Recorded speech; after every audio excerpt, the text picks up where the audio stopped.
رزق صرف یہی نہیں کہ جیب میں مال ہو، بلکہ آنکھوں کی بینائی بھی رزق ہے، دماغ میں خیال رزق ہے، دل کا احساس رزق ہے، رگوں میں خون رزق ہے۔ یہ زندگی ایک رزق ہے، اور سب سے بڑھ کر ایمان بھی ایک رزق ہے۔ زندگی کے بہترین دور کے بارے میں لوگوں سے پوچھیں تو جواب ملے گا کہ اچھا زمانہ گزر چکا ہے یا ابھی آیا ہی نہیں، حالانکہ اچھا دور وہ ہے جو آج گزر رہا ہے۔ حضرت علی نے فرمایا، تم کسی کے ساتھ بھلائی کرو، تمہیں اس کا بدلہ برائی کی صورت میں ملے تو سمجھ لو کہ تمہاری نیکی قبول ہو گئی۔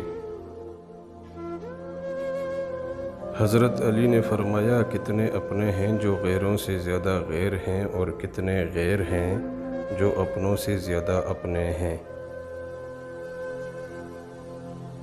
حضرت علی کا فرمان ہے کہ اگر زندگی کو ہمیشہ خوشیوں کے ساتھ گزارنا چاہتے ہو تو غمزدہ لوگوں کے غم بنا کرو، کبھی دکھی نہیں رہو گے۔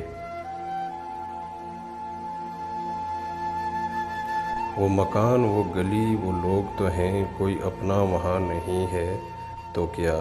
جو میرے روز و شب کا قصہ ہے وہ تیرے داستان نہیں ہے تو کیا ہے؟ غم اپنے کسی طور عبادت نہیں کرتے، ہم اہل وفا اتنی جسارت نہیں کرتے۔ لوگ خطا وار محبت سہی، لیکن ہم لوگ وفاؤں کی تجارت نہیں کرتے۔ زندگی میں صرف کھانا اور سونا ہی نہیں آنا چاہیے، زندگی کے پیروں میں جو لوہے کی زنجیریں لپٹی ہیں انہیں کھولنا بھی آنا چاہیے۔